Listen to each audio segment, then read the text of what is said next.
Listo. Okay. Bueno, vamos a iniciar.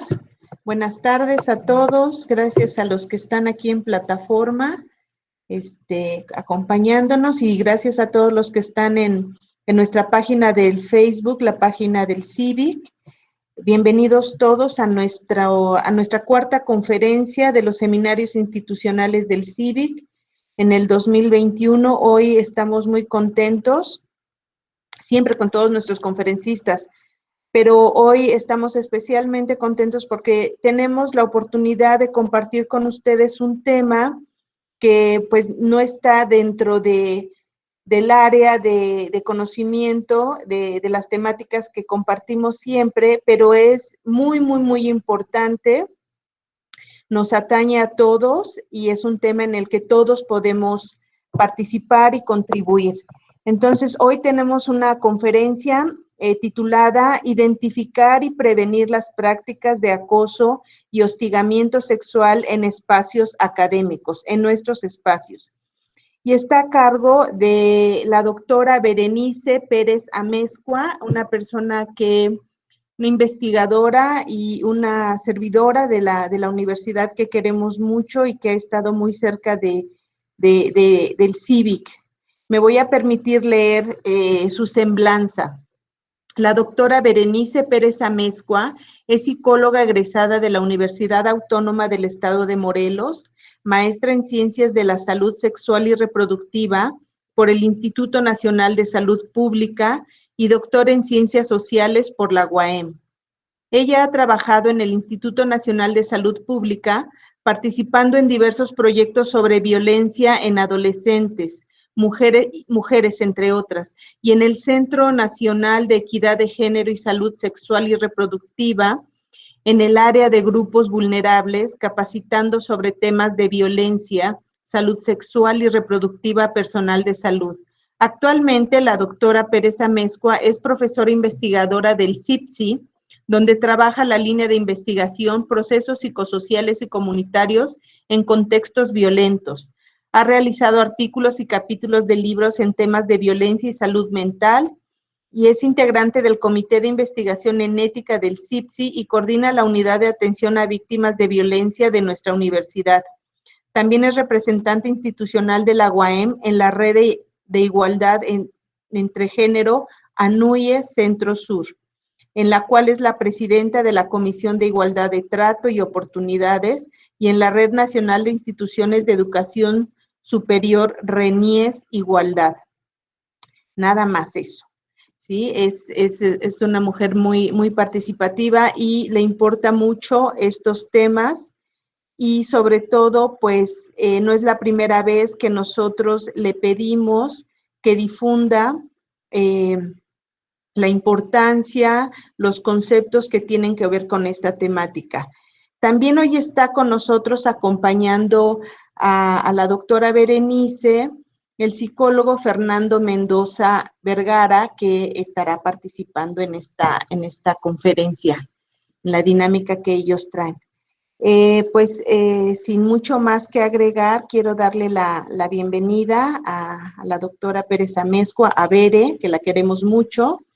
Y les comento que al final de su conferencia y dinámica habrá oportunidad para preguntas que las pueden poner en el chat, los que están en la plataforma, o en la sección de comentarios en Facebook, y la doctora Cristina Martínez al final de la conferencia estará coordinando pasar las preguntas a nuestra ponente. Pues sin más que decir, bienvenida, muchas gracias, bienvenidos todos. Ay, muchas gracias, doctora Elizabeth. La verdad que es un gusto estar aquí, ¿no? Bueno, me encantaría más en presencial, ¿no? De poder estar interactuando vía, pues, en vivo, ¿no? Digamos en presencial, pero bueno, nos ajustamos a la nueva normalidad y esto facilita también el que podamos llegar a otros espacios, ¿no?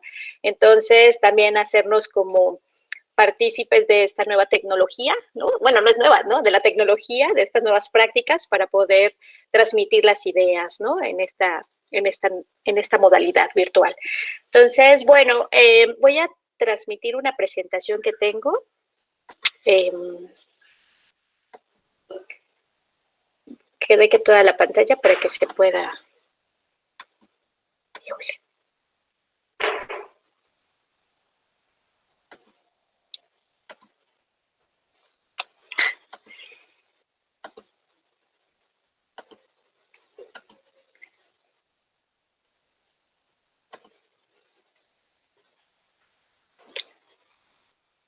Es que acá me dice que ya estoy presentando, pero todavía no se ve, ¿verdad? Está cargando. Está cargando, ahí está. Está cargando. Perfecto. Entonces voy a poner la pantalla toda. Y sí, bueno, pues primero, no sé si ahí ya se logra ver la pantalla completa. Se ve tu pantalla, Bere. ¿Todavía? Y ahora ya la presentación. Ya en completo, ¿verdad? Necesitas ponerla en presentación, falta, ya, ahora sí. Ahí Ya. está. Sí, ok. Bueno, es que a veces el ritmo del internet es más lento de lo que uno desearía, ¿no? Bueno, me presento yo primero, Berenice, soy la coordinadora actual de la Unidad de Atención a Víctimas. Este espacio, pues, ha sido generado por una necesidad que se ha identificado por parte de la institución para prevenir y atender este tipo de prácticas, ¿no? Con el sentido de visibilizar que estamos sensibles a erradicar cualquier tipo de violencia dentro del contexto universitario, ¿no? Y en este sentido también mi compañero Fernando forma parte de esta unidad. Él es de formación psicólogo y, bueno, juntos hacemos el equipo de la difusión, además de la atención y todo el acompañamiento psicosocial en estos temas, ¿no? Entonces, vamos a ir interactuando. También espero, bueno, la dinámica es que vamos a dar conceptos teóricos para ir definiendo a qué nos referimos con violencia de género y en particular sobre el acoso y hostigamiento sexual, ¿no? En estos espacios académicos que a veces están invisibilizados, ¿no? Estas prácticas y de pronto podemos sentirnos ansiosas, podemos sentirnos con bastantes malestares y no tener como la explicación clara, ¿no? Entonces, en este sentido vamos a ir viendo poco a poquito a qué nos referimos, ¿no? Y traemos un videíto y una dinámica, ¿no? También para empezar a interactuar, por lo menos con los que están aquí y reflexionar con aquellos que nos ven a través de la página de Facebook. Entonces, bueno, para mí es un gusto estar aquí hoy y les agradezco nuevamente al CIVIC por la invitación, ¿no? Y la oportunidad de este espacio.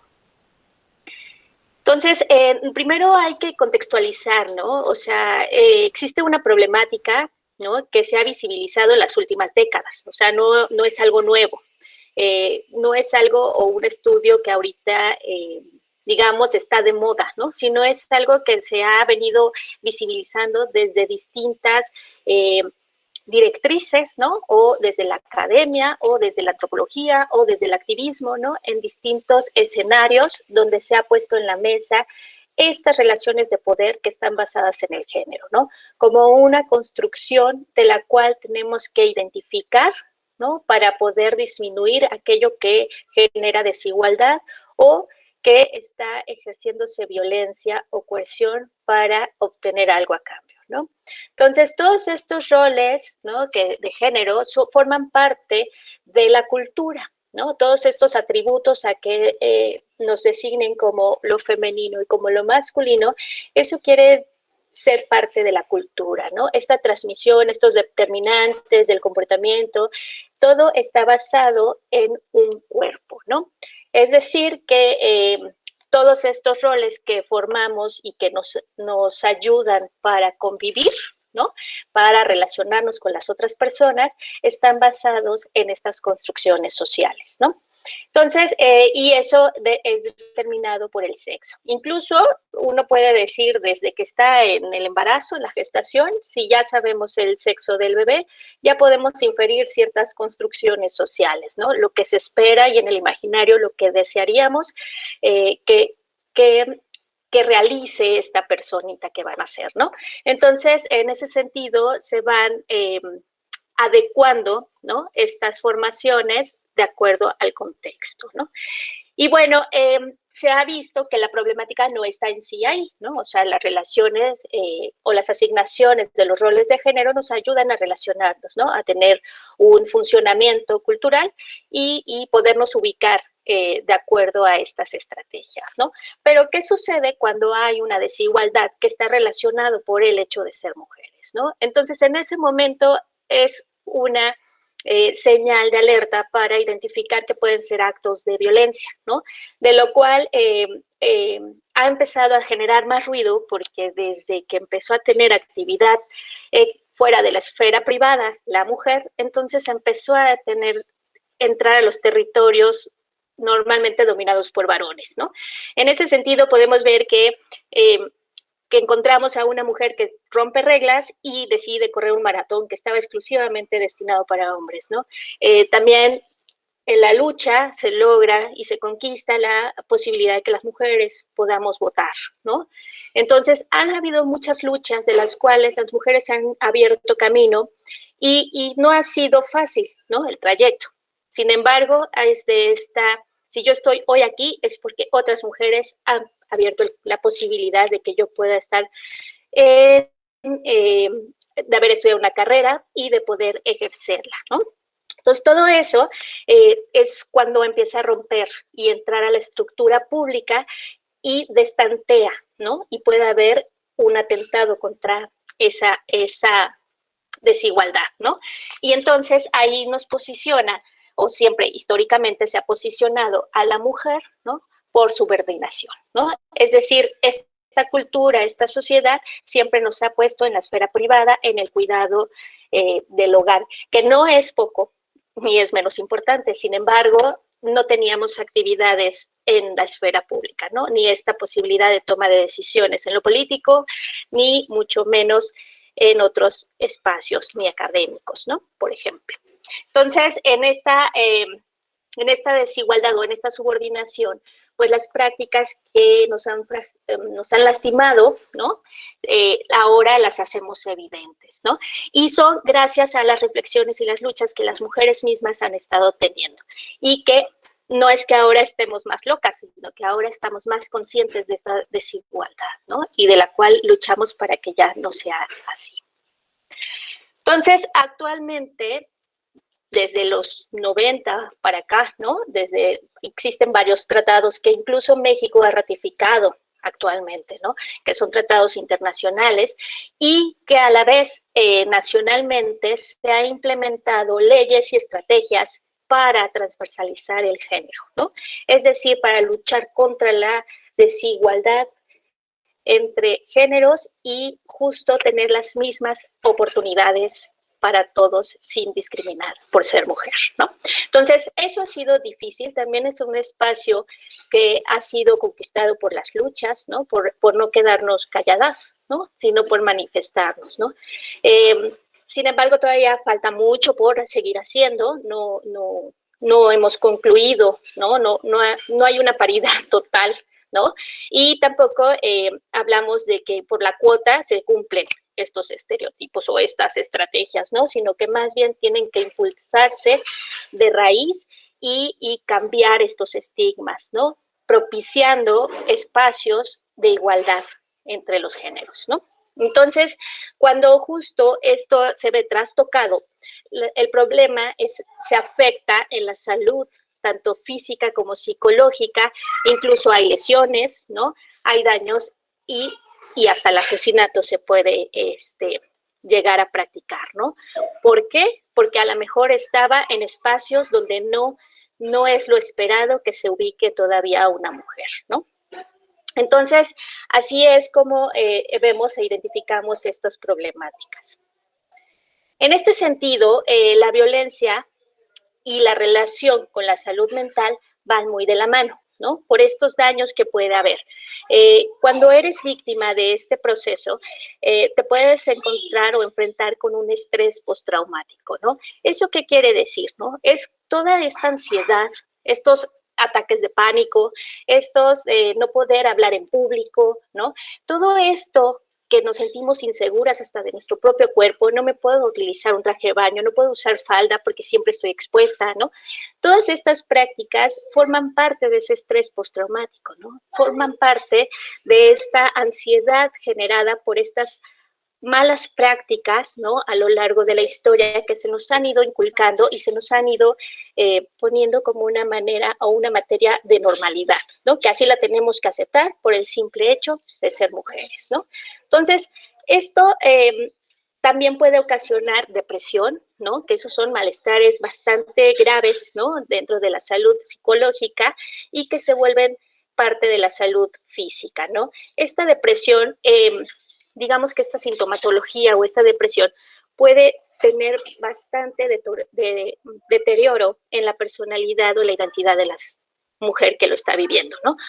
O la niña, ¿no? En ese se puede sentir aislada y está comprobado que una mujer que viva esta situación en depresión no puede o no está con las facultades para poder visibilizar una alternativa de solución, ¿no?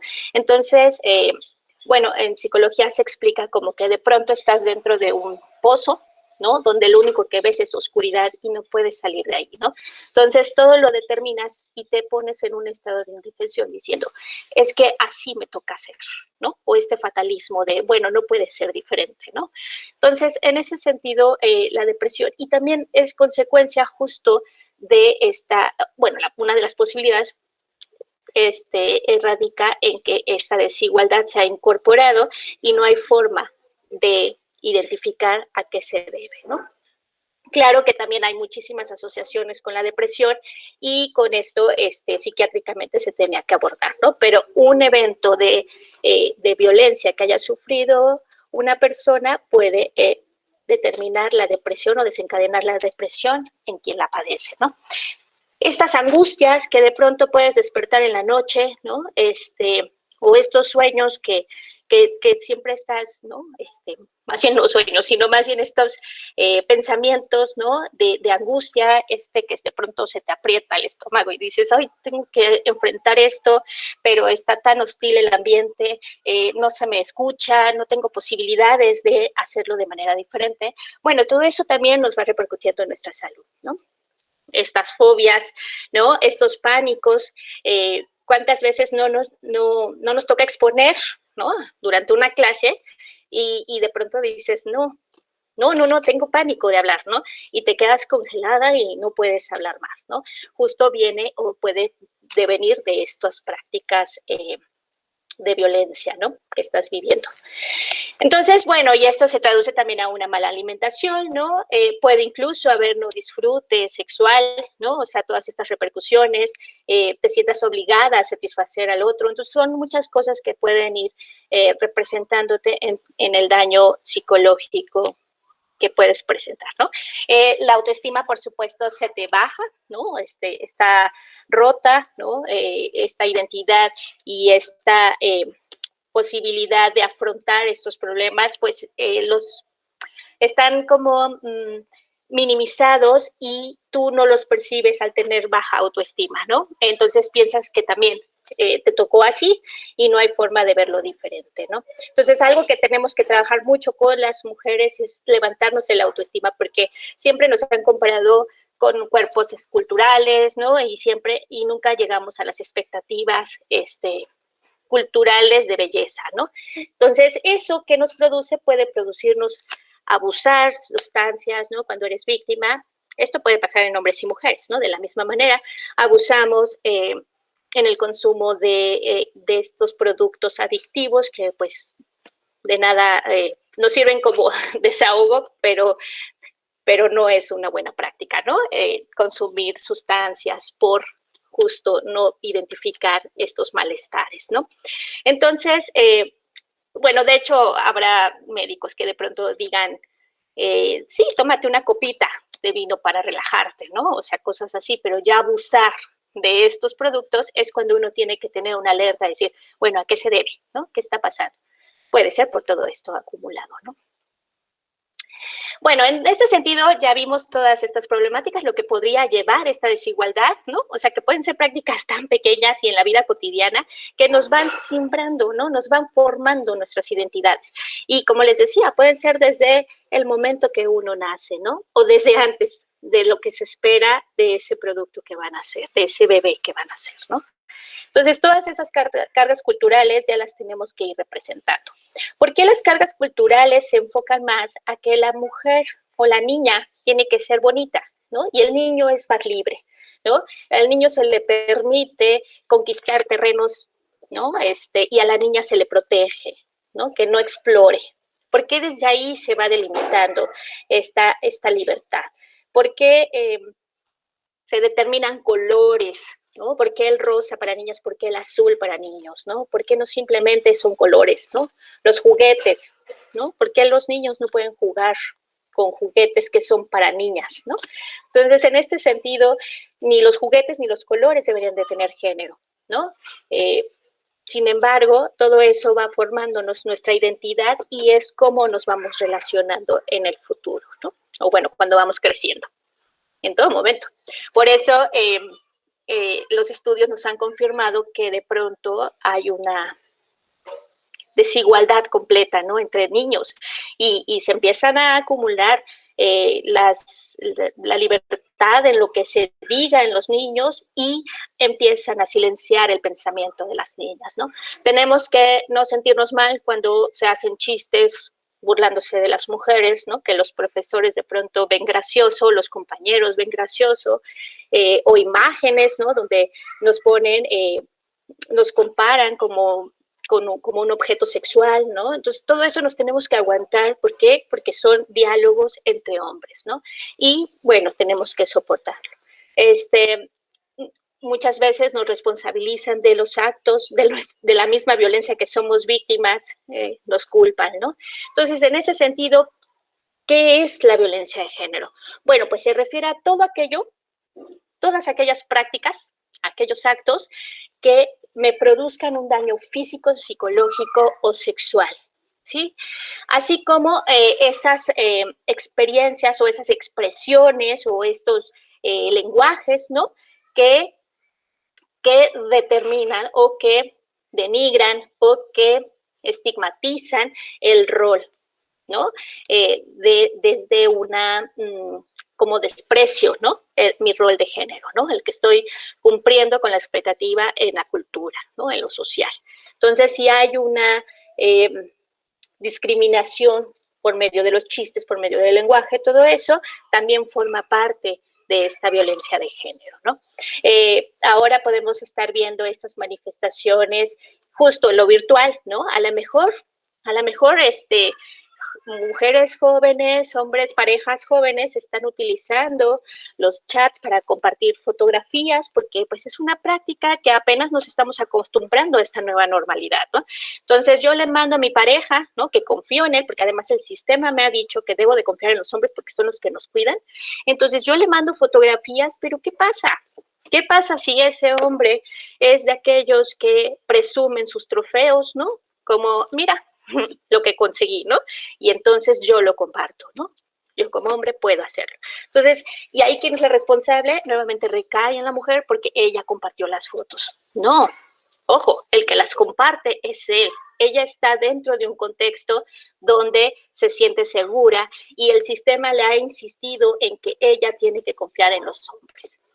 Muchas veces de los asesinatos, los feminicidios son empleados o aplicados por gente que la mujer confiaba en él, por un padre, por un amigo, ¿no? Por un familiar, ¿no? Por la pareja. Entonces, estos hechos es porque todo el contexto nos dice, ellos nos tienen que proteger, ¿no? Es más, hasta de pronto esas expresiones que escuchamos, ¿no? Ay, es que ellas van solas, ¿no? A ver, van acompañadas, ¿no? ¿O qué? ¿Cómo solas? Si no va un hombre, van solas, ¿no? Entonces, esto...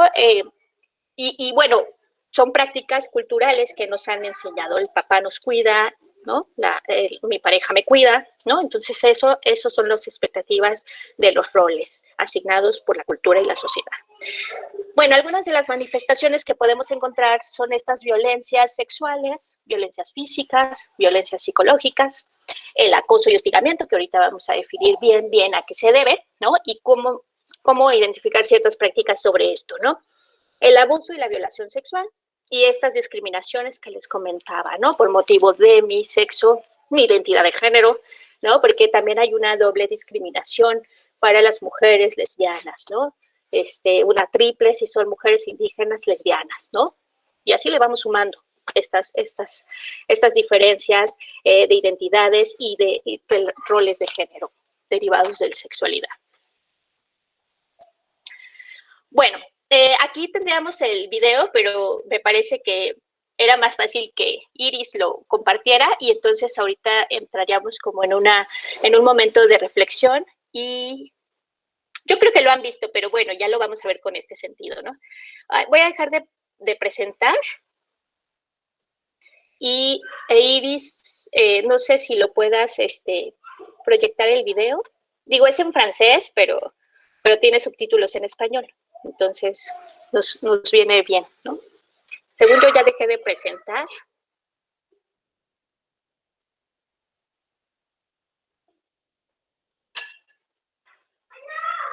¿O tú, Fer, lo tienes a la mano? No puedo presentarlo, no sé, no aparece en mi pantalla. A ver, déjame intentar y me dicen si se escucha, ¿no? Es que yo lo había descargado, pero probamos hace ratito y no se escuchaba. ¿Lo ven ahí? No. ¿No se ve? No sé, no, creo que todavía no estás compartiendo la pantalla. No se ve. Para... No, aquí me dice que sí. Solamente lo van a poder ver las personas que están conectadas en Facebook. Sí, es lo que pensé. A lo mejor poner la liga en el chat. Y que mientras lo estén viendo. Ya se está poniendo la presentación de Bere. Ajá. Sí, creo que ya veré. Ya veré. ¿Sí se ve? A ver, le voy a poner play y me dicen.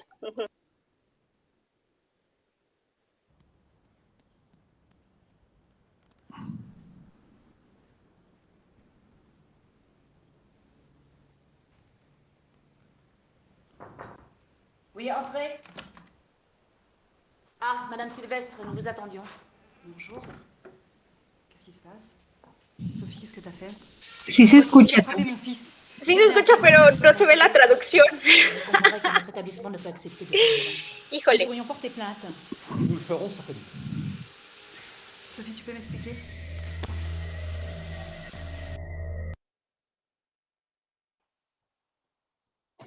Si le pones pantalla completa, Bere, ¿no se ve la traducción?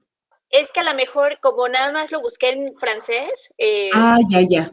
Y a lo mejor sin querer. Es que todo sale en español, pero yo creo que no salía. Claro. Le voy a poner como con traducción, ¿no?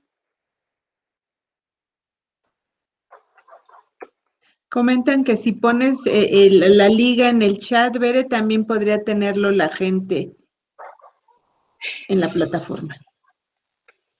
Ok. Nada más la liga, bueno, pero la que tiene los títulos, supongo. Sí, yo creo que... Déjame ver si... Iris, ¿el tuyo sí tiene traducción o tampoco? Voy a revisarla, un momentito. Sí, ahorita que lo saque ya lo pongo. Es que...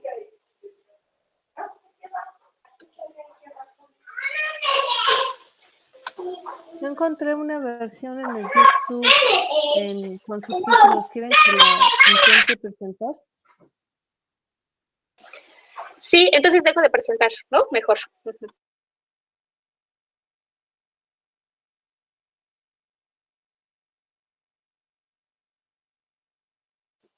Y es que justo la descargué para verlo, pero no sé por qué me marca error.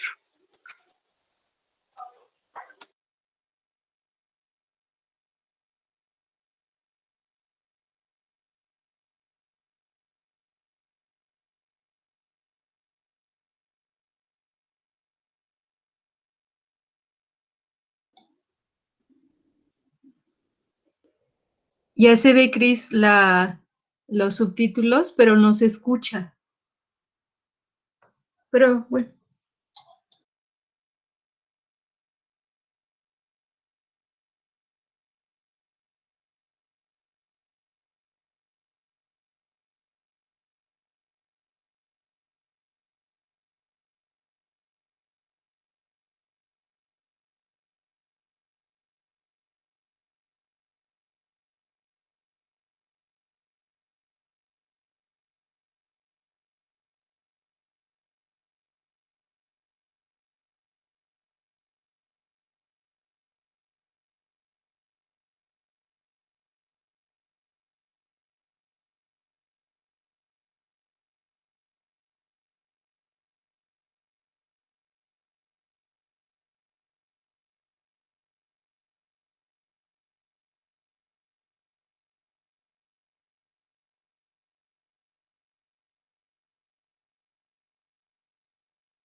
Bueno, lo vimos sin el sonido, pero fue una dinámica distinta, ¿no?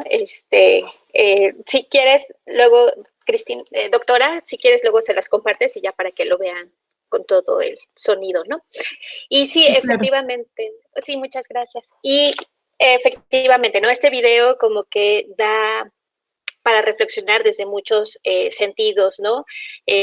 Puede uno percibirlo de manera inmediata como está, ay, qué loca señora, ¿no? Qué exagerada, ¿no? Ay, acosó si no me le estaba tocando en la pierna, ¿no? Entonces, pero es esa normalidad, ¿no? O sea, el golpe es lo evidente, ¿no? El golpe que ella dio es la razón de la cual estamos aquí reunidos, ¿no? No el tocamiento, ¿no? Entonces son cosas que pareciera que en lugar de entrarle al tema, ¿no? De decir, a ver, esa práctica, compañero Williams, eso no tienes que hacer, ¿no? Si ella te está diciendo para, tú tienes que parar, ¿no? En un espacio donde la niña se tendría que sentir segura, ¿no? Porque es una escuela, un instituto donde ella pasa la mitad del día ahí, ¿no? Entonces, en ese contexto, en ese espacio, el que ella se sintiera incómoda, el que ella se sintiera no escuchada, el que le minimizaran el problema que ella sentía al que le estuviera tocando la pierna, el muslo, la rodilla, ¿no? Todas estas prácticas, cómo se genera o cómo se desarrolla en esta niña que está en pleno crecimiento, en plena identidad, ¿no? Formándose su identidad en la cultura. Entonces, claro, la mamá, o sea, bueno, yo la primera vez que vi este video, ¿no? De pronto, pues yo me puse a llorar, ¿no? Porque yo dije así como, claro, es que así estamos, ¿no? En esto estamos expuestas, estamos solas, ¿no? Entonces, el final para mí se me hace como muy lindo porque justo este abrazo es, a ver, no estás sola, ¿no? Yo estoy aquí contigo, ¿sí? Entonces eso, pues es simbólico, eso es todo lo que refleja, ¿no? Estas realidades de la vida cotidiana, ¿no? De lo que está permitido y normalizado. ¿Por qué? Porque eres mujer, ¿no? Pues yo te puedo tocar lo que yo quiera tocarte, ¿no? Viene a lo largo de la historia, desde el contrato social, ¿no? Pareciera que el contrato social firmado por hombres también incluye, ¿no? El poder sobre el cuerpo de la mujer, ¿no? Entonces, en ese sentido, lo que ahorita se está luchando, se está tratando de visibilizar, es que nosotras tomamos las decisiones sobre nuestro cuerpo y decidimos quién nos toca y quién no nos toca, ¿no? Incluso el muslo. Entonces, bueno, no sé si alguien quiera reflexionar algo sobre el video. Per.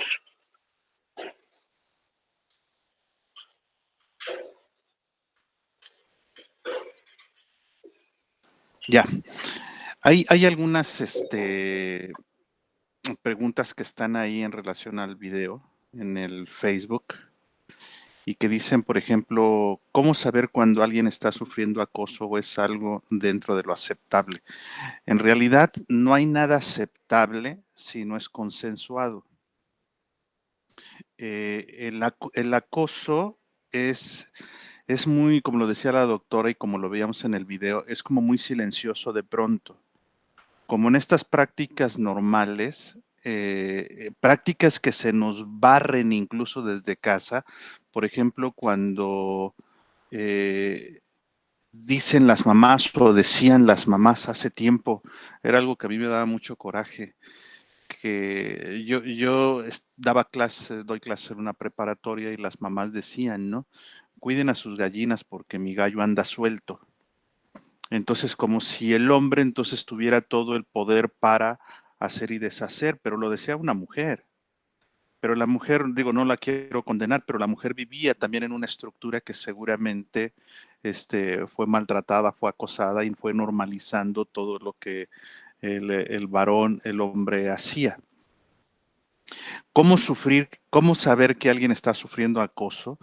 En la personalidad de la quien lo sufre, que de pronto era muy, muy extrovertida y de pronto ya es muy introvertida, que de pronto tiene situaciones de angustia, de ansiedad, de miedo, insomnio, inseguridad en ella misma, y que lo podemos ver, que son cosas que las podemos ver, podemos pensar que algo le está pasando. El alejamiento incluso en las instituciones educativas, cuando de pronto alguien que veíamos muy constante en las reuniones en el centro educativo y de pronto ya no está, ya no va o se queda muy poco o solamente entra, saluda y se va. Hay cositas que de pronto van detonando qué es lo que está pasando con ella. Incluso si somos más perceptivos, en las miradas de la gente cuando entra, de pronto decimos algo pasa, pero no sé qué pasa. Y si somos todavía más así, dices, es que llegó, antes saludaba muy bien a aquella persona, pero ahora llega y lo saluda, ya no le da la mano, lo evade y se va. Como esta sensación que de repente nosotros nos damos cuenta que algo está pasando con la persona que antes no era así, que su personalidad era diferente. Entonces, creo que en el asunto de las mujeres puede ser más perceptible. Los hombres somos más toscos, más rudos y tendemos justamente a minimizar estas cosas. Así es. Y lo hacemos incluso con una violencia simbólica. Sí, así es. Antes era así, antes no era así, pero ahora seguramente está en sus días. Seguramente se enojó con su esposo. Ya debería de mejor conseguirse otro marido, porque y entonces vamos minimizando, los hombres vamos minimizando las conductas de una persona que está sufriendo acoso. Si un hombre sufriera acoso, lo minimizábamos igual. Incluso retábamos a él, al hombre que está sufriendo acoso, para que no se deje y pueda poner en orden sus cosas y sepa que todo el mundo sepa quién es el que manda. Violentando más aún a la mujer. Cuando hablaban de violencia de género hace rato, no es que los hombres no suframos violencia. Sí, sí sufrimos violencia, pero la sufrimos a manos del otro hombre y a manos de toda una estructura social que nos ha venido diciendo qué es lo que tenemos y qué es lo que no tenemos que hacer. Incluso había una canción que ustedes escucharon hace mucho que decía, los hombres, fíjense lo que decía, Hasta me enojé. Dice, los hombres no deben llorar por una mujer que ha pagado mal. O sea, sí lloramos por una mujer que ha pagado bien, ¿o qué? O sea, le volvemos a echar como la culpa a la mujer, pero tenemos que esconder nuestras propias emociones, nuestros propios sentimientos por algo que nos está doliendo. Y en el caso de la mujer es bien visto que una mujer llore por un hombre que la ha abandonado o por un hombre por la que se dejó, etcétera. Es bien visto eso. Y se juntan entre todas las mujeres, lo veo en las prepas, en las aulas universitarias, se juntan las mujeres y al ratito terminan las tres llorando. Y los hombres decimos, mira, ya están llorando de nuevo, así son ellas. No, están llorando porque están entendiendo la situación que está padeciendo la chica y por eso son empáticas con ella.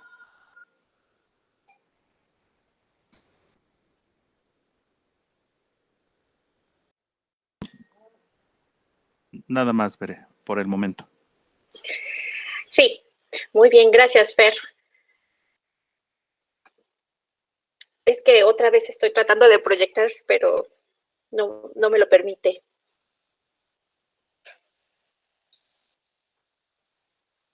Sigo comentando algunas cosas. Dice aquí Abril, dice, es preocupante que la sociedad culpe a la víctima por descuidarse y permitir que... Sí, a eso se le conoce como revictimización.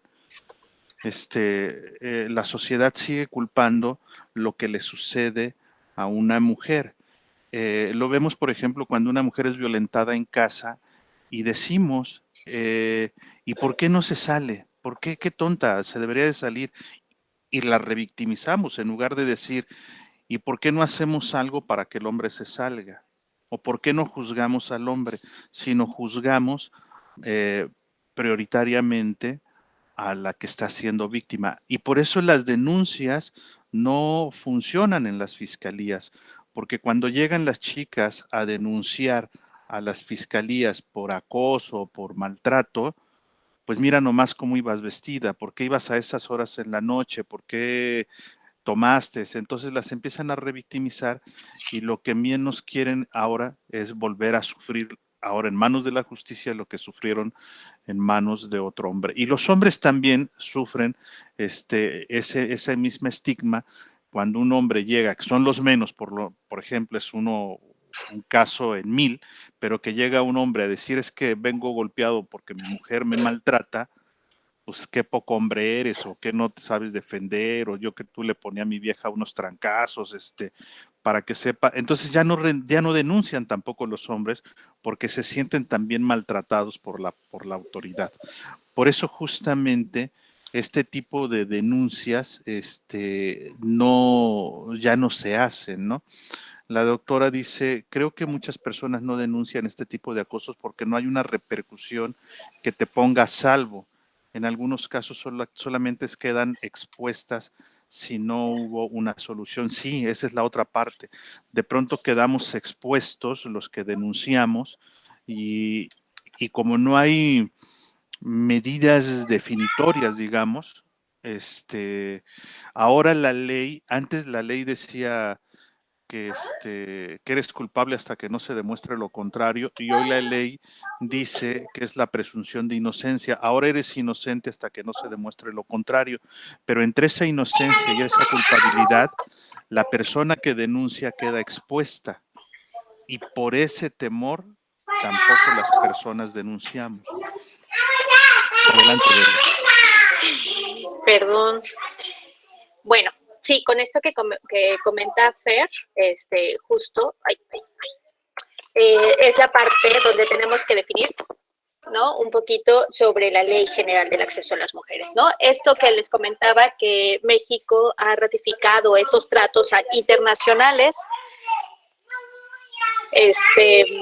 donde se han generado leyes y reglamentos y de normatividad para justo regular, ¿no? Y dar acceso a las mujeres a una vida libre de violencia, ¿no? Entonces, en este sentido, en el artículo 12 y en el artículo 13 nos refieren sobre la violencia que se ejerce dentro de las instituciones, la violencia docente y la diferencia entre hostigamiento y acoso sexual, ¿no?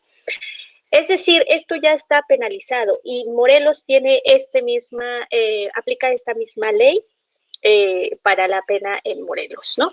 Entonces, es entendido como violencia docente toda aquella conducta que tiene o que atenta contra esta autoestima que mencionábamos al principio, ¿no?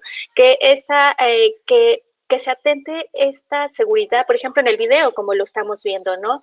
Aunque es un contexto francés, porque a veces es más fácil, ¿no? Verlo en otro contexto que en el propio. Y en ese sentido podemos ver cómo fue afectada la autoestima de la niña, ¿no? Cómo el maestro minimizó eso que ella estaba sintiendo. Es normal, a esa edad los niños tienen mano larga, ¿no? Entonces son cosas que uno, ¿cómo le afecta a esta niña, ¿no? Y uno tiene que visibilizarlo. Ahorita preguntaban y Fer reflexionaba esa parte de cómo darte cuenta, ¿no? De que alguien está siendo víctima de este tipo de acoso y hostigamiento. Como es muy personal, ¿no? O sea, digamos que tampoco vamos a hacer lo que se nos ha hecho a lo largo de la historia, que nos roben nuestra voz. Entonces, aquí no se trata de ponerte en este privilegio como mujer o como hombre y decir, tú eres víctima de eso, ¿no? Date cuenta, ¿no? Libérate. ¿Por qué? Porque me está posicionando a mí en un pedestal diferente, ¿no? Y que yo observo a ella como que ella es la que está viviendo eso. Lo que tenemos que hacer es acompañarla, ¿no? En esa situación y que lo afronte. Pero si ella decide no afrontarlo, el problema ahí va a ser que todo se lo va a guardar y todo se lo va a repercutir. Y el daño puede ser bastante fuerte, tanto físico como psicológico. Pero ese acompañamiento o esa sororidad que debemos de tener, esa empatía que tenemos que tener, es justo la que requiere a alguien que está siendo víctima de esa violencia, ¿no? O de ese hostigamiento o de ese acoso. ¿Por qué? Porque si yo lo veo, pero ella está metida en ese círculo, tiene que haber algo que le ayude a identificar que está siendo víctima, ¿no? Algo que le ayude a transitar o a transformar esa realidad, pero por una necesidad de ella, ¿no? Por una aceptación de eso para afrontarlo, ¿sí? Y entonces cuando uno hace eso, se libera, ¿no? Y no normaliza eso y no se culpa y no dice, fue mi culpa por haber usado falda que me violaron, ¿no? Esa es lo que uno tendría que identificar. Sí, el acompañamiento, sí es diferente a ser testigo, ¿no? De alguien que está haciendo violencia. Pero entonces no se va a la víctima y se le dice, oye, date cuenta que estás siendo víctima. No, se va con el agresor y le dice, oye, tú, agresor, estás haciendo violencia contra ella, ¿no? O sea, ¿por qué se vuelve a acudir con la víctima a que ella sea la responsable de que tenga que liberarse de eso, ¿no?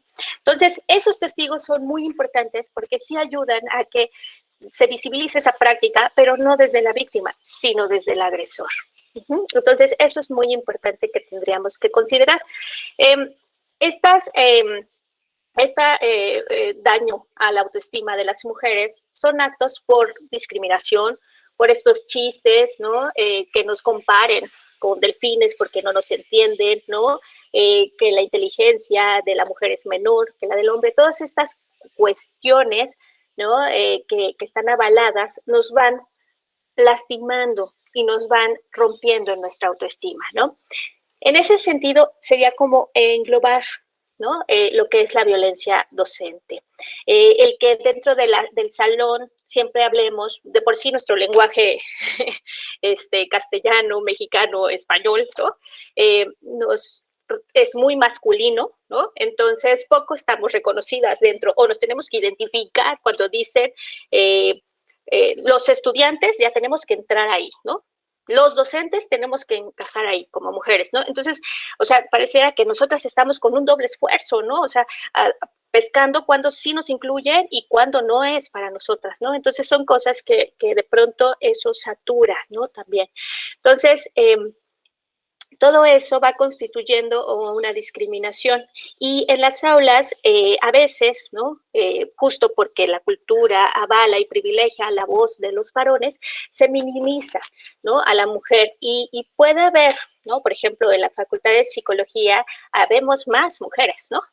Como estudiantes, pero a veces, aunque son poquitos hombres, se escucha más, ¿no? La voz de ellos dentro del salón que el de ellas, ¿no? Entonces, todo eso, nosotros como docentes tenemos que estar perceptivos y sí no limitar, ¿no? Dar las oportunidades de la misma manera. ¿Por qué se utiliza como asistente a las mujeres? ¿No? Porque son muy ordenadas, me podrá decir, ¿no? La persona que las ocupa como asistentes, sí, pero, ¿no? Profundicemos más ese análisis. Entonces, son cosas que desde la cultura se va aceptando, ¿no? Sí, somos más ordenadas, pero nos merecemos no ser nada más la asistente, ¿no? Entonces, son cosas, o por qué saturarnos más, aparte de tomar mi clase, tengo que ahora cubrir con esas cuestiones que tienen que ver con las prácticas de su función como docente, como investigador, ¿no? Entonces, son cosas que tenemos que ir como identificando sin afectar esa autoestima de las mujeres, ¿no? ¿Qué es el hostigamiento sexual? ¿No? Es este ejercicio cuando hay una relación de subordinación, es decir, cuando es tu profesor, cuando es tu jefe, ¿no? Cuando el rol jerárquico viene, ¿no? De alguien superior frente a mí, ¿no? Es decir, estas cositas, ¿no? De intercambios que se dan dentro del salón. O sea, dentro de un salón, dentro de un ejercicio laboral, por supuesto que puede haber, pues, como estas admiraciones, ¿no? Por tu profesor, por tu jefe, por alguien que admiras, ¿no? ¿Y qué pasa cuando esa persona se aprovecha de esa admiración, ¿no? Entonces ahí habría pues un hostigamiento, un ejercicio de poder sobre esa persona por la jerarquía en la que se posiciona. Entonces, en el acoso sexual, o la diferencia del acoso sexual, es que no hay jerárquicamente, ¿no? Esa relación, es decir, no es tu jefe, puede ser un par, puede ser un compañero de clases, puede ser una compañera de trabajo, ¿no? Entonces, en ese sentido, digamos que son pares, pero si uno lo ve, por ejemplo, acá eran dos niños que estaban en el mismo clase, ¿no? Pero el que estaba ejerciendo ese abuso, porque es hombre, ¿no? Tocándole la pierna, ¿no? Era un acoso sexual, ¿no? Si hubiera sido el profesor que de pronto le pone la mano acá arriba, ¿no? Y le empieza a suavizar, ¿no? Entonces, ese es el hostigamiento sexual, ¿no? Que tenga un tinte sexual. Que te vean las piernas, ¿no? Que te digan cosas sobre tu cuerpo, ¿no? O sea, todo eso tiene que ver con esto del hostigamiento o el acoso sexual. La diferencia sería nada más de quién lo está ejerciendo. Si es un par, es acoso. Si es alguien jerárquico, es hostigamiento.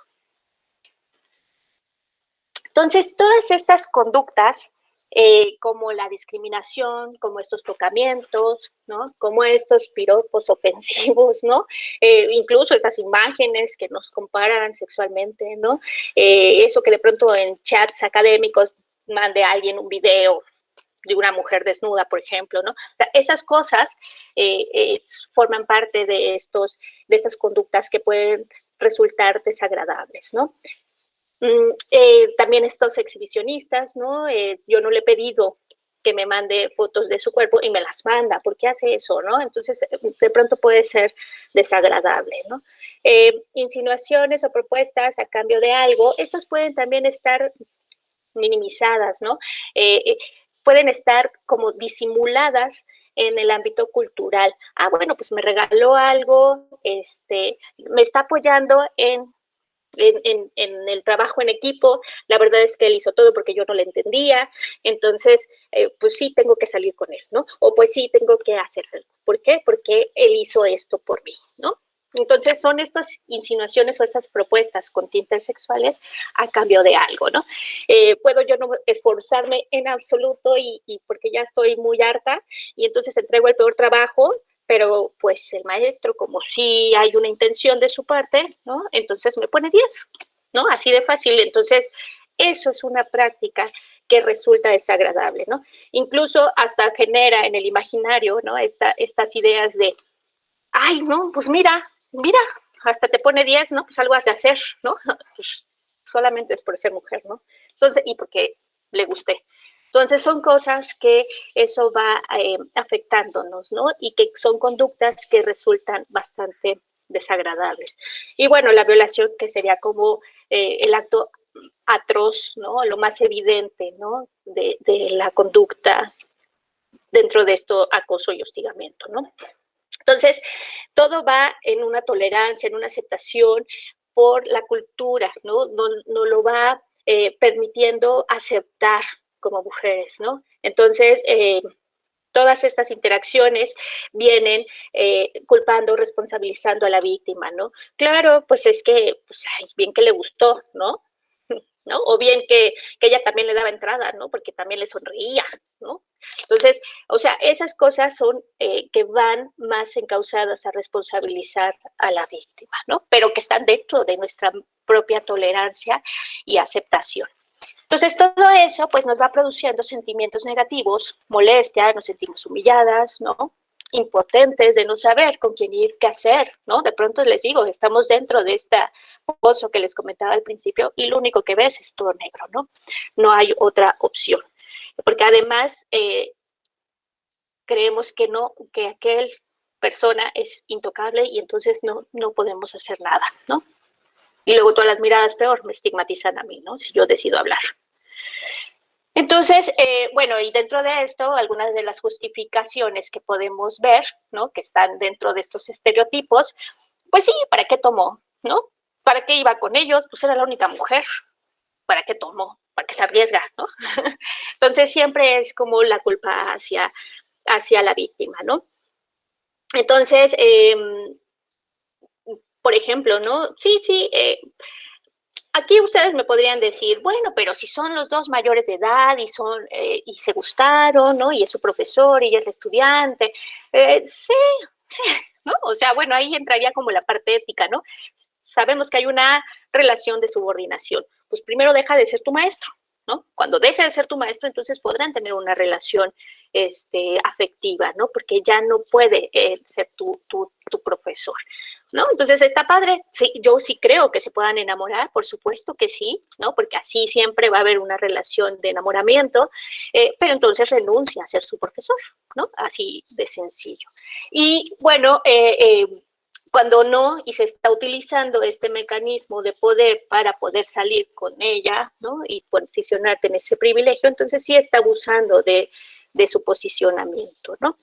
Y bueno, todos estos actos pues no los tenemos que minimizar, sí debemos de identificarlos, ¿no? Están parte de nuestra cultura y es difícil, yo lo entiendo, yo sé que es muy difícil percibirlos, ¿no?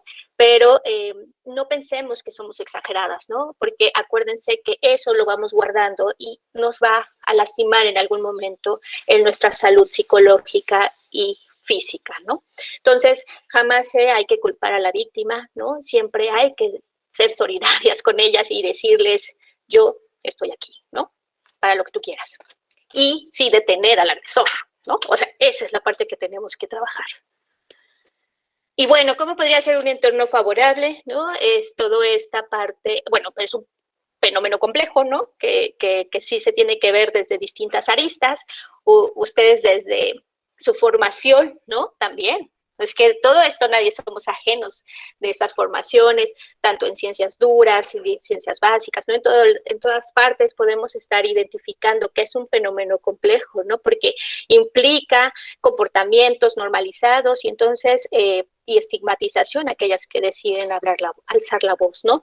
Pero sí, entender como fenómeno complejo que tenemos que dar alternativas o propuestas de solución. ¿Cómo? Visibilizando. Sí tenemos que entrarle al tema, ¿no? Porque si no estaríamos simulando algo de lo que no queremos darnos cuenta que es real, ¿no? Entonces, lo primero es que sí, entendemos que es complejo, pero sí hay que darle seriedad al asunto, ¿no? Entrarle por todos lados. Una cuestión favorable también sería promover la igualdad de género. al interior del CIVIC, ¿no? Del centro, donde están de su maestría, de su posgrado, ¿no? Donde estén teniendo materias, seminarios, donde se esté reflexionando esta igualdad de género, ¿no? Cómo poder alcanzarla de manera favorable, ¿no? Cómo, pues, erradicando la violencia en primer plano, ¿no? No minimizar cualquier situación de victimización, sí escuchar, sí poner alerta, ¿no? Ojos de decir, a ver, ¿qué está pasando, no? Y sí entrarle al tema, ¿no? No tener miedo de sí unirnos para entrarle a esa situación, ¿no?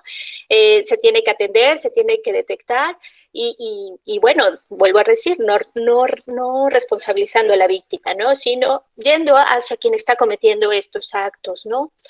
Por supuesto, la defensa, todos tenemos estos mecanismos de defensa que podemos ser hasta agresivos en cierto momento, ¿no? Pero pues habrá que lo único que nos defiende o lo que tenemos, ¿no? Es nuestro diálogo, nuestra posibilidad de la palabra. Entonces, a partir de eso, hay que visibilizarlo, hay que entrarle a esa situación, ¿no? Romper este círculo de la invisibilización, ¿no? Entonces, ya sabemos que institucionalmente está clara la línea de cero tolerancia al acoso y al hostigamiento sexual, ¿no? Entonces, basándonos en eso que institucionalmente está, entonces tenemos un entorno para poder hacer estas prácticas visibles, ¿no? Entonces, bueno, también reconociendo a mujeres, ¿no? Todos los logros académicos que se han conquistado, ¿no? Ha sido porque las mujeres también tenemos mucho que dar, ¿no?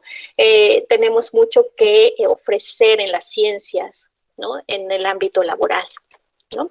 Entonces, todo eso nos va ayudando a tener un entorno favorable.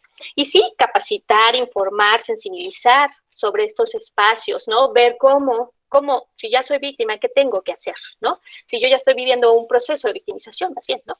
¿Qué tengo que hacer, ¿no? Para que también ya no se sigan dando esos espacios o esas posibilidades. Bueno, en este caso, ¿qué tenemos que hacer? ¿No? La unidad de género pues atiende 3 ejes principalmente, ¿no? Que es la violencia de género, ¿no? Como ya lo hemos visto en todo este tiempo, y el acoso escolar, que eso sería como más que nada para la parte entre iguales, que no tenga como estos tintes sexuales, sino estas agresiones, pues sí, estas prácticas violentas, ¿no? Que pueden minimizar a hombres y a mujeres de la misma manera, ¿no? Sistemáticamente. Y el acoso laboral, que también esa parte la aborda desde el acoso, desde la unidad de atención a víctimas, ¿no? Estos conflictos laborales, ¿no? Donde muchas de las veces se puede llegar a un acuerdo, ¿no? Y generar un espacio libre de violencia. Bueno, Fer, no sé si quieras aquí tú profundizar un poquito más en esta ruta.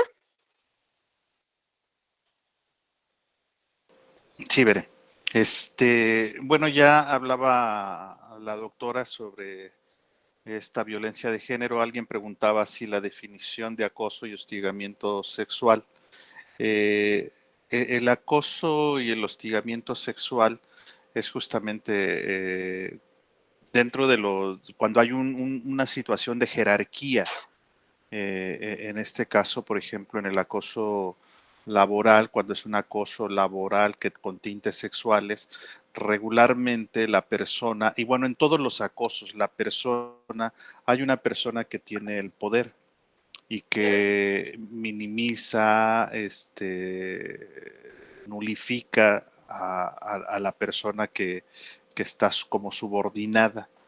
Y esas situaciones hay que tenerlas como muy en cuenta porque luego somos prestadores de servicio social, de prácticas profesionales en el posgrado, etcétera, en las unidades académicas, y de pronto se nos olvida esa situación.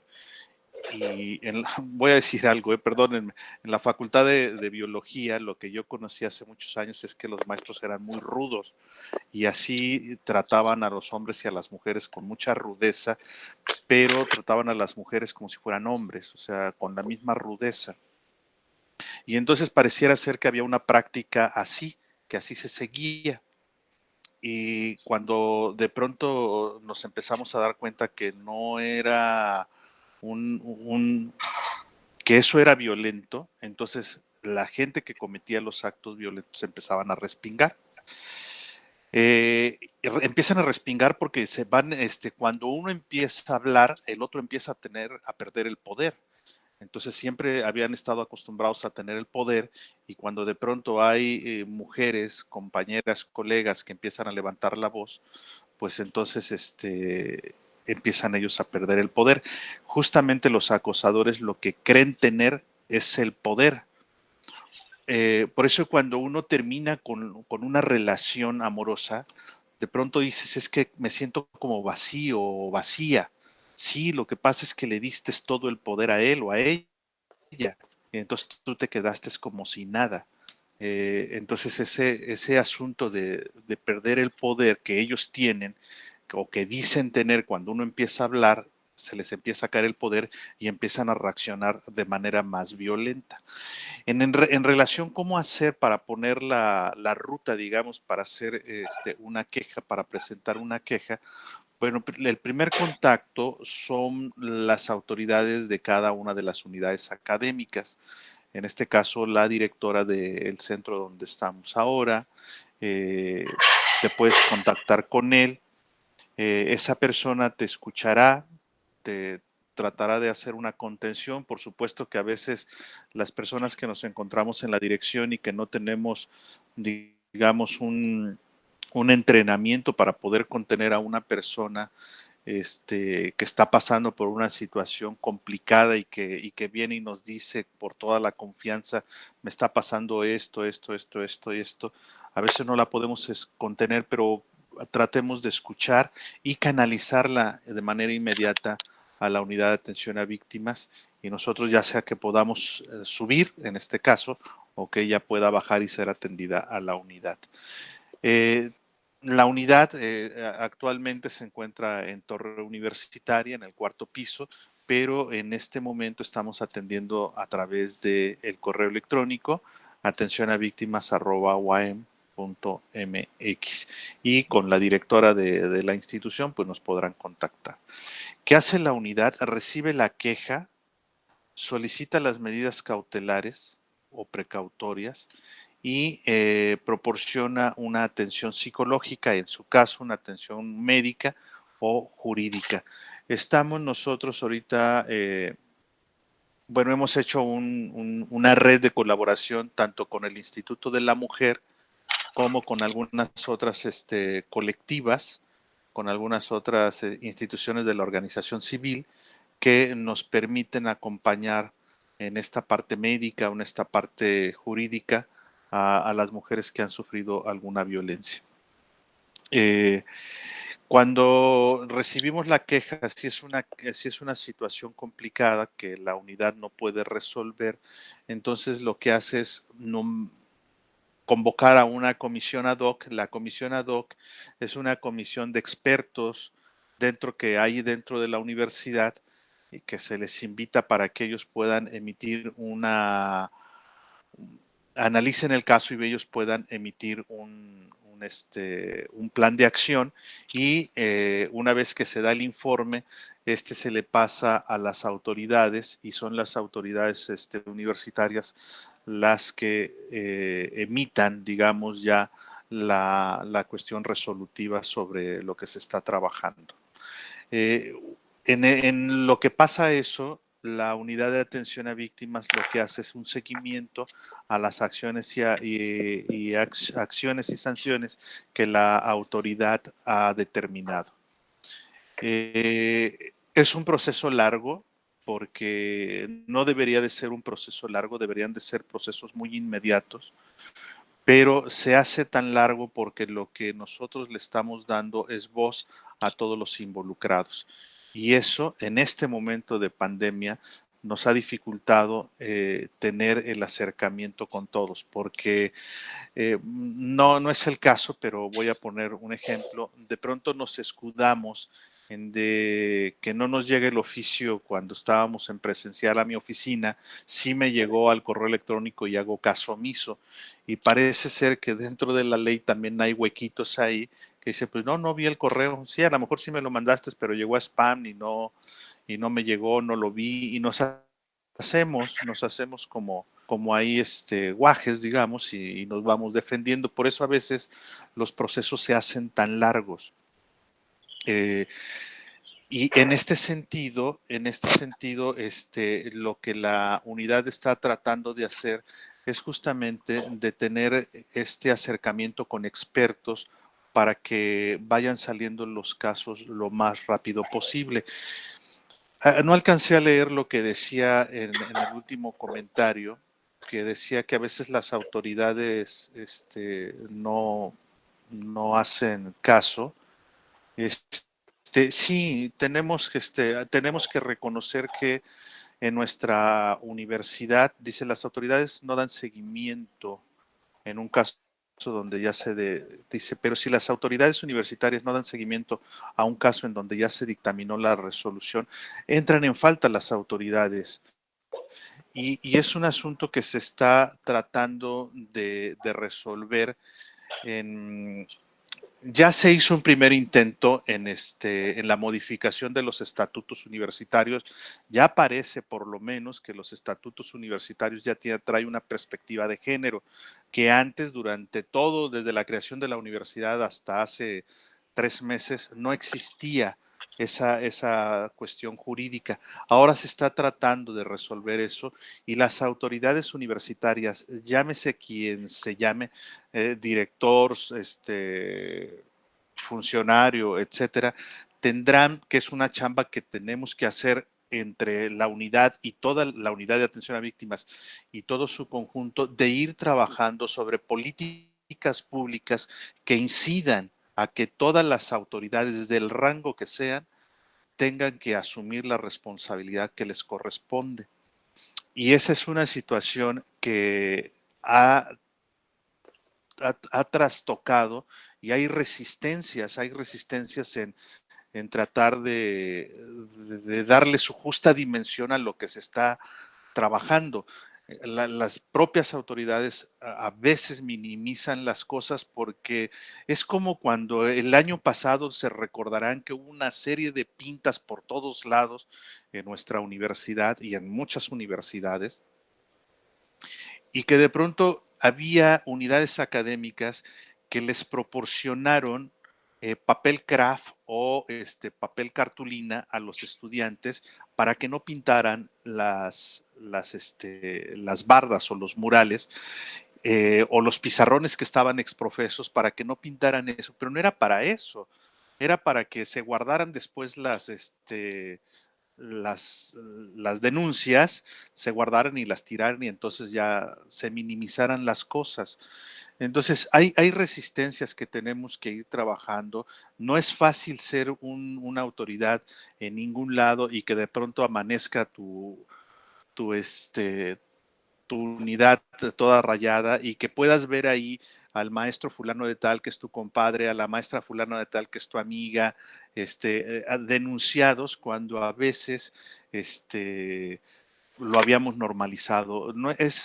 Hay que trabajar mucho con esas resistencias institucionales. Es un trabajo que la doctora Bere y yo lo hemos platicado, cómo hacer en cada una de las unidades académicas buenas prácticas para que las violencias puedan ir disminuyendo y en su momento erradicarlas.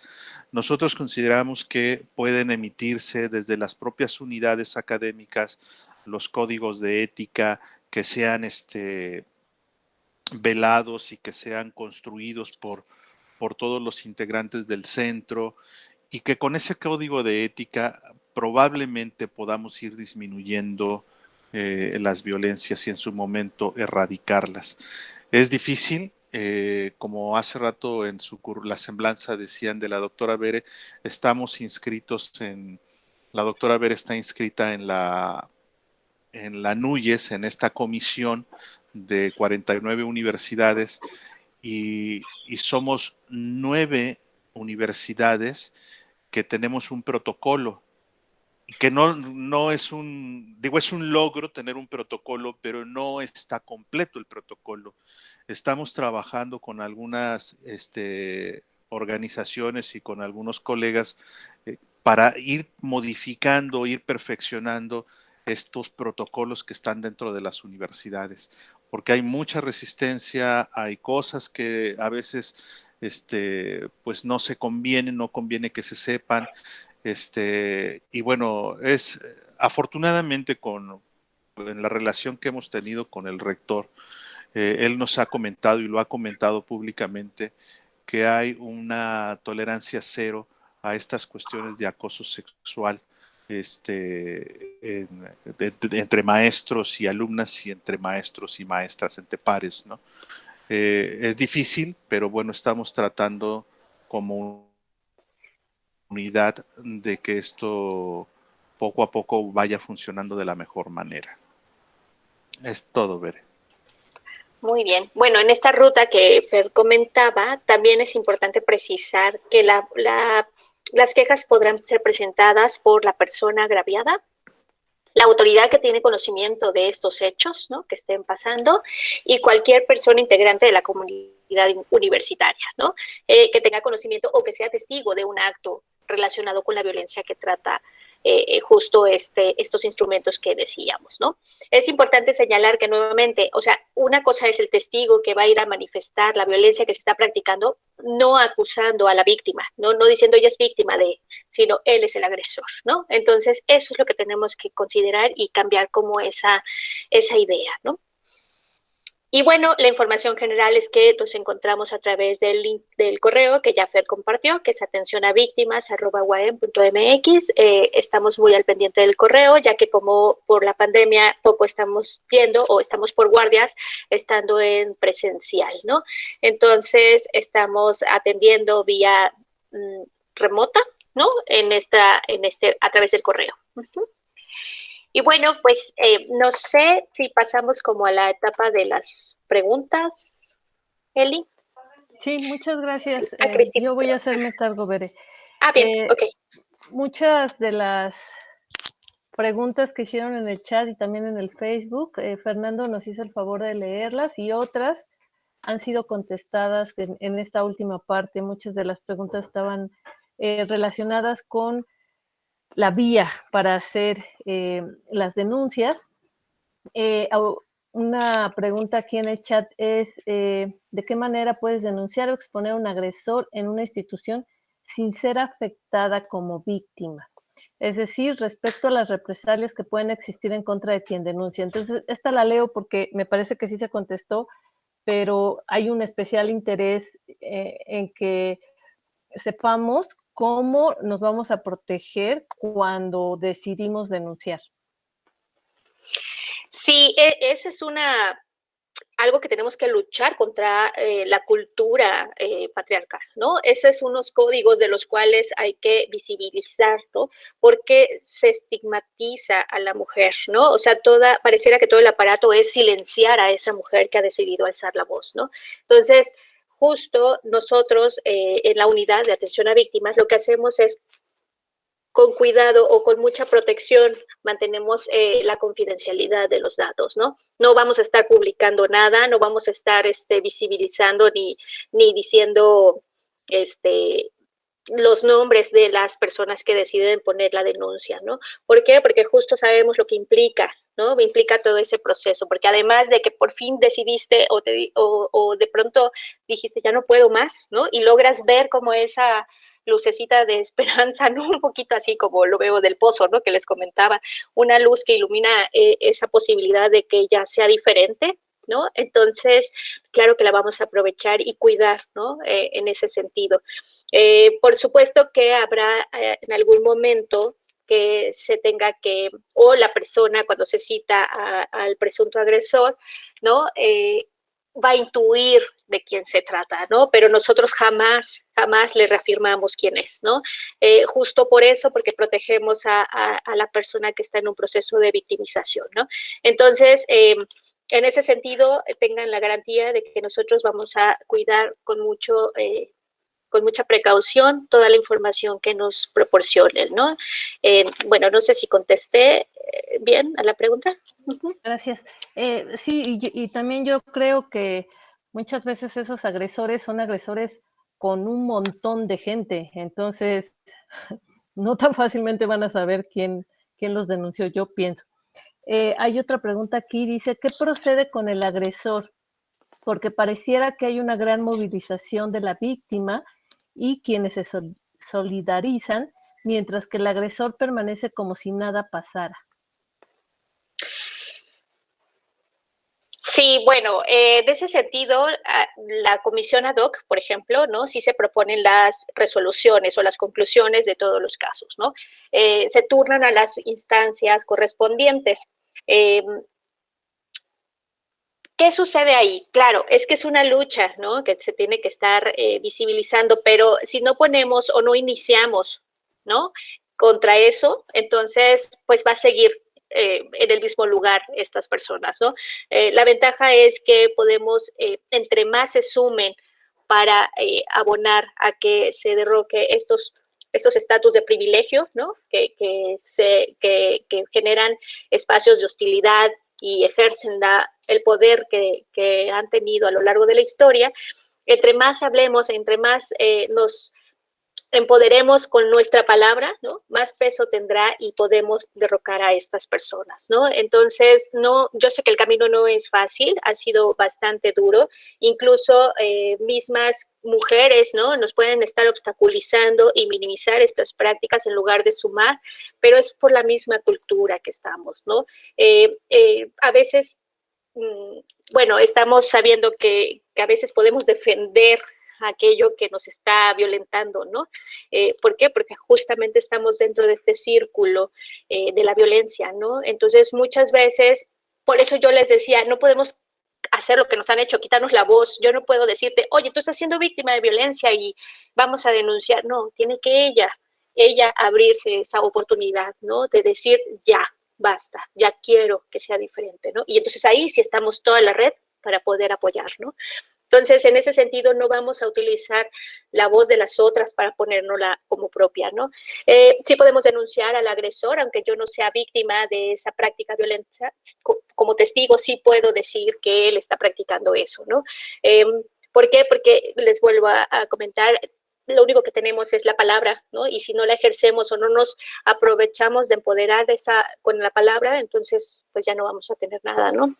Y como también Fer comentaba y Freire y algunos otros teóricos, ¿no? Han comentado, mientras tú le sigas asignando ese poder, ¿no?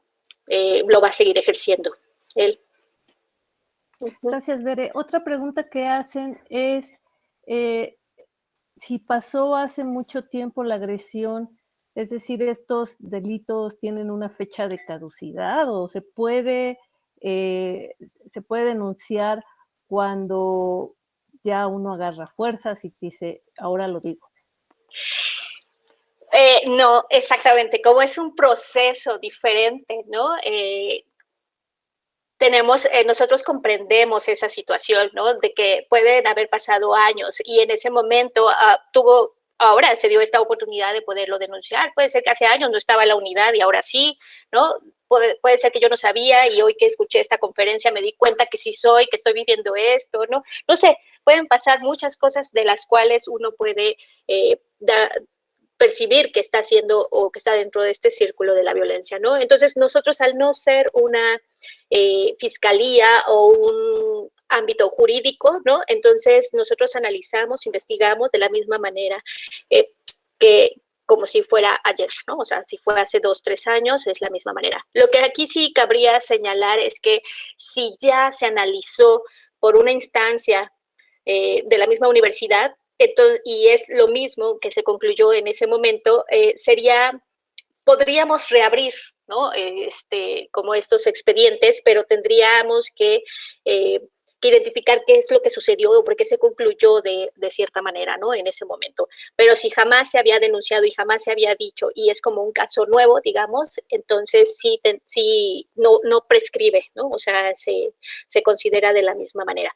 Claro que si la persona que era la presunta agresora ya no está, entonces será complicado porque nada más nosotros atendemos a las personas cuando son vigentes dentro de la universidad, ¿no? Porque así las podemos llamar, podemos platicar.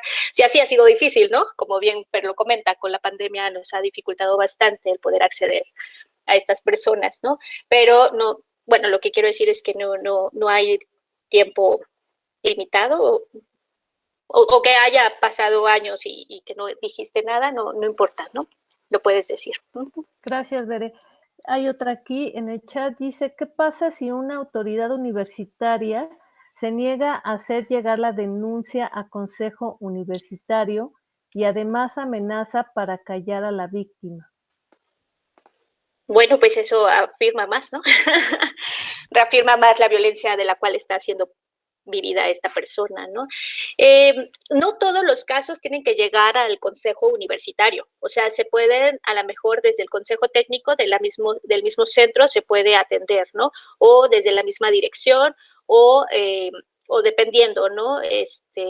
No lo sé, la secretaria académica, el abogado general, ¿no? O sea, hay instancias que no necesariamente tendrían que llegar hasta el consejo universitario, pero si fuera el caso y se está negando, nosotros no somos los encargados de estar vigilando eso y cuestionar el por qué se está, ¿cómo se llama? Está limitándose o se está obstaculizándose esa vía, ¿no? Si además nosotros concluimos con eso, ¿no?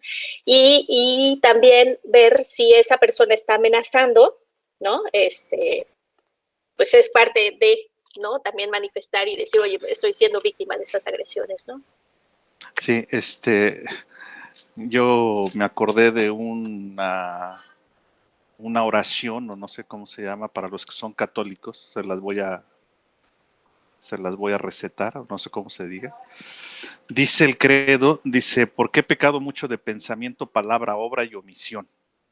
Y esta última, porque leo que dice, ¿qué pasa si una autoridad universitaria se niega a hacer llegar la denuncia al consejo universitario? Pues está siendo omiso, y ese es un delito. Y ese delito se castiga más que el haber obrado, el haber hecho. Y entonces el delito de omisión es que ya sé lo que está pasando y no hago nada, ya me dijiste lo que está pasando y no hago nada, entonces por tanto soy cómplice de la persona que está haciendo este delito. Y entonces al ser cómplice soy encubridor, y al ser encubridor me voy echando cada vez más piedritas a mi cargo.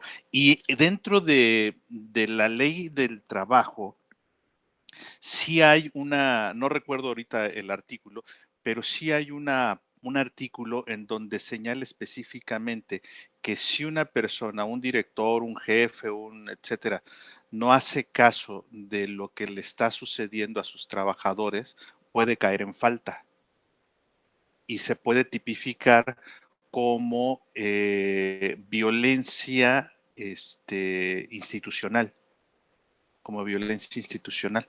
Entonces digo, no somos abogados, pero sí estos conceptos grandes, sí sabemos que esto puede suceder. Entonces lo que tenemos que hacer es como centrar muy bien la denuncia para que presentarla bien, para que no pueda haber estos sesgos de, no, hombre, esto no pasa. No, sí pasa, o sea, o dame chance de que pase, pues. Y ya si allá me la rechazan, pues ya me quedaré callado. Pero dame chance de la que pase, porque si no, estamos en falta. Y bueno, ya si lo digo como si fueras el líder de tu grupo, el líder de tu equipo, y no haces nada por tu gremio, pues entonces, ¿qué tipo de líder es? Y ahí está el problema, porque es un líder y vamos a suponer que yo estoy en el Centro de Investigación en Conservación de Conservas y ahí somos 20 gentes y está el líder y el líder no hace caso. Oigan, pero somos 30, ¿no podemos tirar al líder? Y no estoy llevándola a la subversión, pero si un líder no asume su liderazgo para bien, pues entonces está cayendo en falta. Pero bueno, no quiero decir más porque estas cosas apasionan y como estamos en Facebook.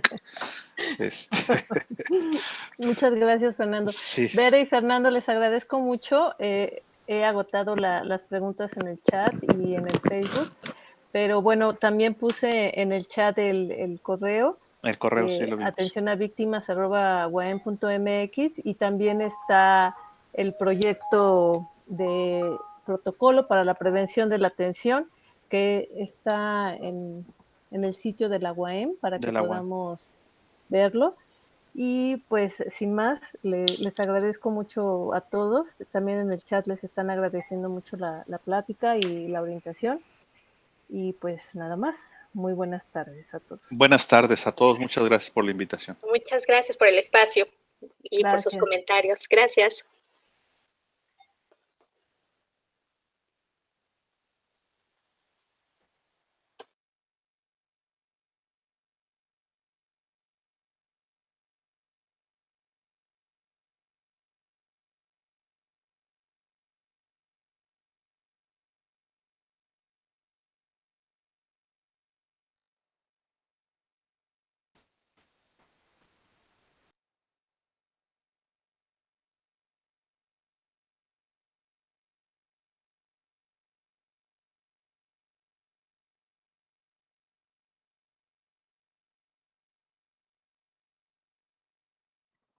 Ya finalizó la transmisión en Facebook.